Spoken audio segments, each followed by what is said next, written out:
afternoon, this is Adam from the Smithtown Library, and I will be going over how to access and use the Educational Resource Information Center. This may be especially helpful to students who are currently in an education program, or parents or any other people who are interested in being up to date on educational topics. To begin, go to our website at www.smithlib.org. Next, you will click on Resources, which will drop down the menu, and then you will select Online Databases. After you click on Online Databases, you will be brought to a list of databases that we offer. They are separated alphabetically and by categories. You're going to want to select Career and Education category to help limit the number of databases that you are searching for. After you click on Career and Education, you will be brought to a list of several databases.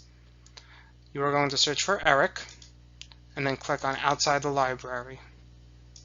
In order to access the database, you have to enter your barcode number and your password. In this space, you're going to enter your barcode or your username if you have set it up online, and your password, which you may have set up at the library. If you haven't set up a password, you can click on Create a Password. After you log in, you can begin searching the database. Using ERIC is not as complicated as it looks. We just need some practice using it. First, let's do a basic search for articles about homeschooling. Now for the results of the search.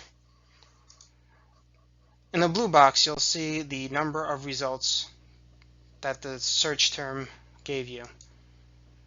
Sometimes there's an alternate spelling or another word for the word you have entered in. In most cases, you will get results numbering in the 100s or even the thousands. You can eliminate a lot of these results and a lot of headaches by using the filter on the left. You can filter results in several ways. The first way you can filter is by limiting to full text.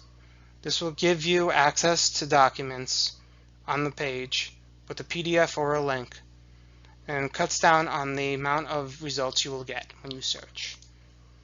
If you click on Peer Reviewed, you will get articles that have been scrutinized by professionals in the education field, and it's especially helpful when your professor wants you to find articles that are peer-reviewed.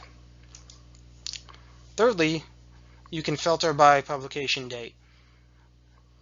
Again, this is helpful if your professor asks for certain articles that were published in a certain date, such as the last 5 years. Here are some more filtering suggestions. You can search by source type. This allows you to specify what types of sources show up in your search, and is good if you need to look for academic journals for an assignment or educational reports. You can search by subject. Selecting a term will give you the results that contain the subject and the document. Publication. This is especially helpful once you become a little more savvy with using the database. For instance, if you're looking for articles that are relating to behavior interventions, you would select the Journal of Applied Behavior Analysis. You may also want to limit your searches by language and geography. If you limit geography, it's helpful if you're wondering what is going on in other places, if you're doing a comparative study, or if you're just curious. You may also want to sort your results to find information that's a little more specific to your needs. You can search by date, by author, by source, and by relevance. Relevance is usually the default option and will return results at the top that are more similar to the search term you inputted. The advanced search feature will let you tailor your search to your specific needs. It will cut down on the number of results, which in some cases will give you little to no results, but keep trying and do not be discouraged. You can start doing this by using Boolean operators or words. Those words are and or are not. Let's see what happens when we put the Boolean operator AND between home and schooling.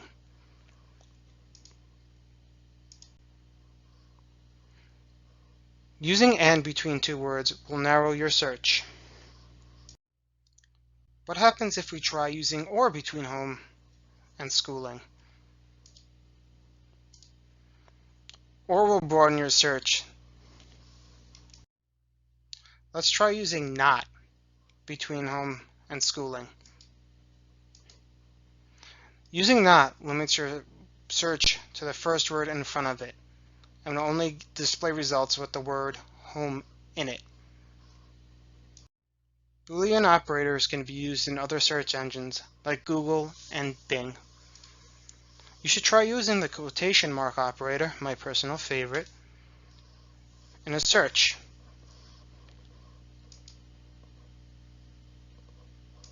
As you become a little more comfortable with searching the ERIC database, you may want to start to hone in on the results you get.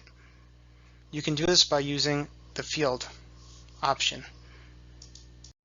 Perhaps you want to find results, and only results, that have homeschooling in the title of the article. You'll click title and then click search. In another situation, you may want to find an article by an author and not about an author, as in the case that they were cited in an article. You would click on author and then search.